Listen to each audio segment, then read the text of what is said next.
Morning, students. Today we are going to start our new lesson, carbon and its allotropes. Carbon is one of the important element. Its symbol is C, atomic number is 6, mass number is 12. It is present everywhere. All living beings and all substances extracted from a living being contains carbon.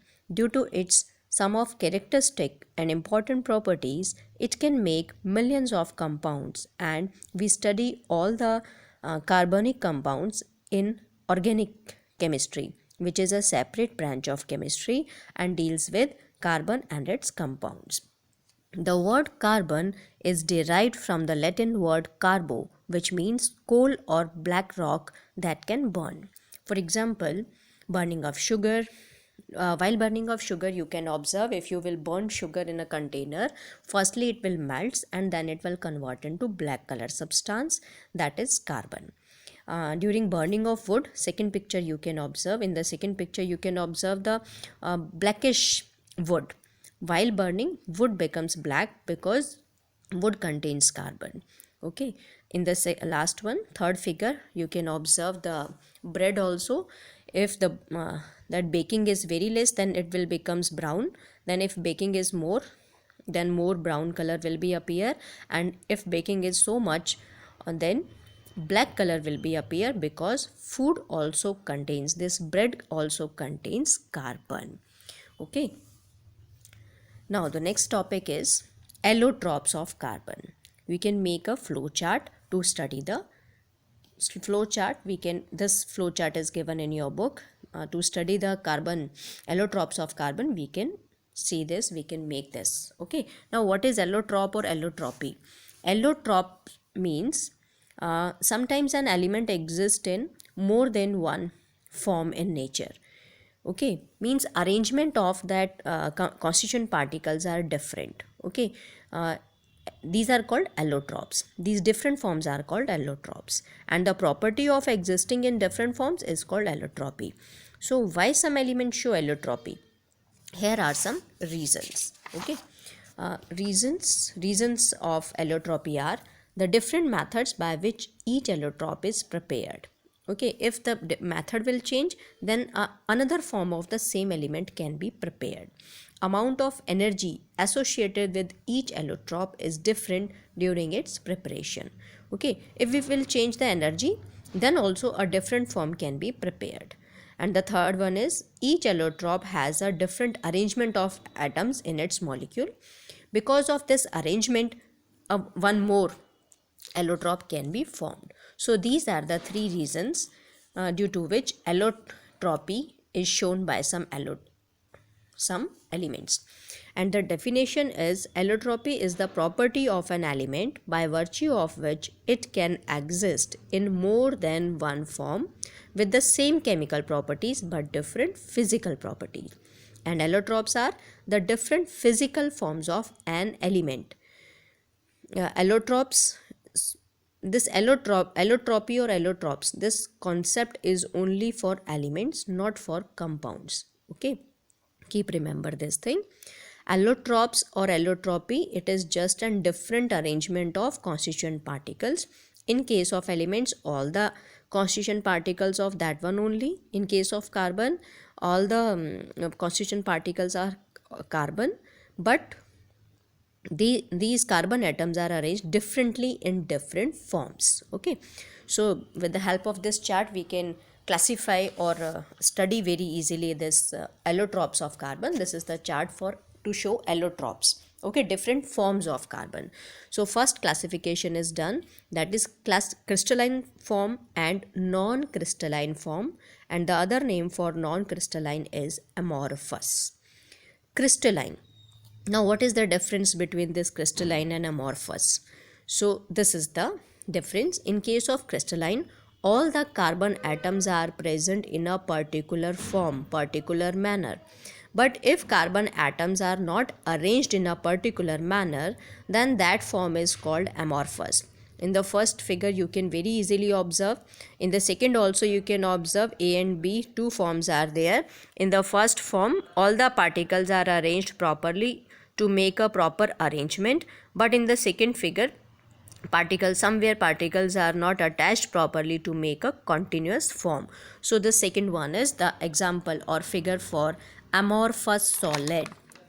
So these are the differences between amorphous and crystalline solids. So crystalline solids can be further divided into three parts: diamond, graphite, fullerene.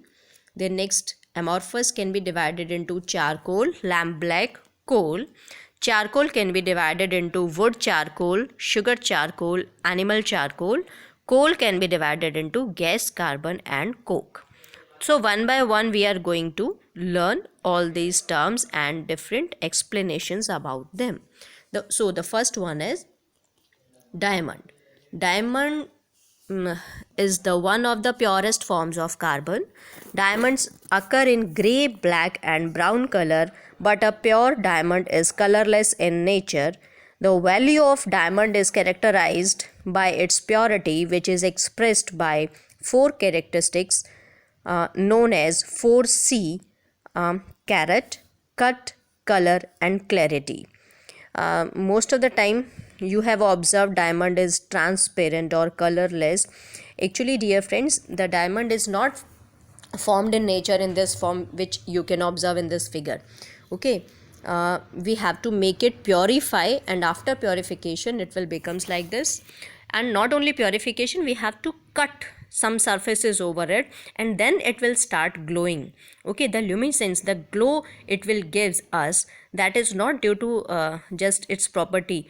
It is the cuts which we have formed on it, and due to that it will gives us the shine. Okay, and occurrence of diamond we can study. Diamonds are found mostly in South Africa, Brazil, Congo, Angola, Tanzania and USA.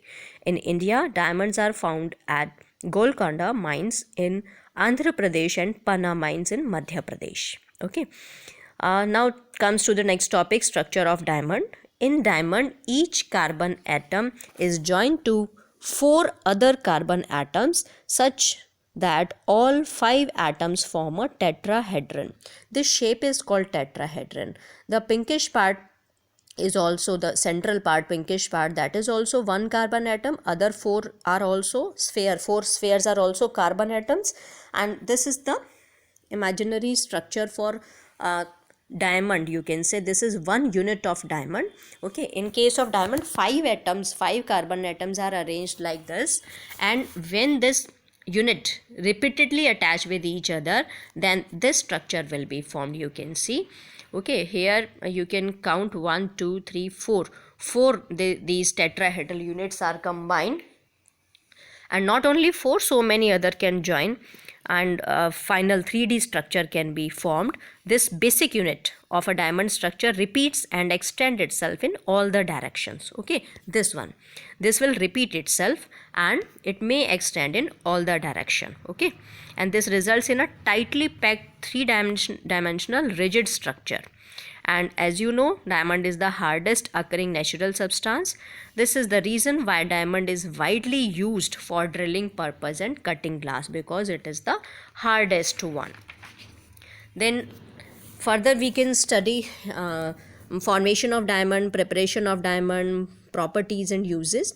Formation means natural formation. Diamonds are formed when carbon is trapped in molten lava nearly 150 km below the Earth's surface. Under conditions of extremely high temperature and pressure at this depth, carbon gets converted into a diamond. Okay, Earth's crust or Earth's inner part contains carbon. From where does that carbon comes? Due to that dead organism, you can say, and some of carbon is present in the earth also, so it will convert into diamond. Okay, this kind of structure convert into diamond means this kind of structure will be formed. Okay, and then it will be considered as a diamond. So diamond we can prepare also artificially. It is possible, yes, to manufacture synthetic or artificial diamonds from graphite. Okay, we used to prepare diamond from graphite, because graphite also one of the allotrope of carbon, and just structure is different. graphite and diamond has different structures, both contain same types of atoms, that is carbon, because graphite and diamond both are the allotropes of carbon only. Okay, so we can change the structure of graphite into the diamond. So how we can do it? When graphite is subjected to a very high temperature, nearly about 3000 degrees Celsius, and pressure of about 1 lakh atmosphere, okay, in the presence of a catalyst, it can be converted to a diamond. Okay, so we can prepare artificially. Then properties of a diamond, as you know, so many properties already you know. Diamond is a transparent and colorless solid in a pure state. It is the hardest known natural substance. Then it is brittle in nature, means it is not malleable or ductile as metals are. Okay, because diamond is made up of carbon, and carbon is an example of non-metal, so it is brittle in nature. It has high melting boiling points. It is poor conductor of heat and electricity. It is insoluble in all solvents. It remains unaffected by acids, alkali means bases, and other substances. Okay, it is non-reactive almost. It is extremely unreactive. These all were the properties of diamond. And last one is uses. It is used in making cutting and drilling tools, because it is the hardest one and sharper one. We can make it sharp, and we can use it for cutting and drilling tools. Then diamond with pointed edges are used by eye surgeons for removal of cataract. Okay, cataract is a disease which can be cured by doing surgery, and during that surgery doctors use different equipments which have pointed edges, which are made up of diamond. Okay, it is used for making precious gems and jewelry. As you know, jewelry, diamond jewelry, you are very familiar with that. It is used in making thin tungsten wires, which are used in bulb filaments. Tungsten bulb filaments, it is the older one. Nowadays we are using LED bulbs and CFL tubes. The concept of LED and CFL are something different, but that tungsten bulb is something different. In the tungsten bulb, one kind of filament is there of tungsten substance, and to cut that tungsten we use this diamond. Diamond dust is used for polishing diamonds and other valuable stones. When making the edges sharp, different diamond, to convert the diamond into a sharp edges substance, then some kind of powder will be remain left, and that is called diamond dust. We use it to make polish. Okay, then it stops harmful radiation from passing through it. Okay, so if somewhere is there harmful radiations are there, then we can make a screen of diamond. A diamond is used in making high precision thermometers. Precision means high quality or more accuracy. If more accuracy will be there, then that thermometer will be more valuable. Okay, so we can use it there also to make precise thermometers, or which gives accurate values to us. So that's all about diamond, and in the next video we will learn about different other allotropic forms of carbon. Thank you.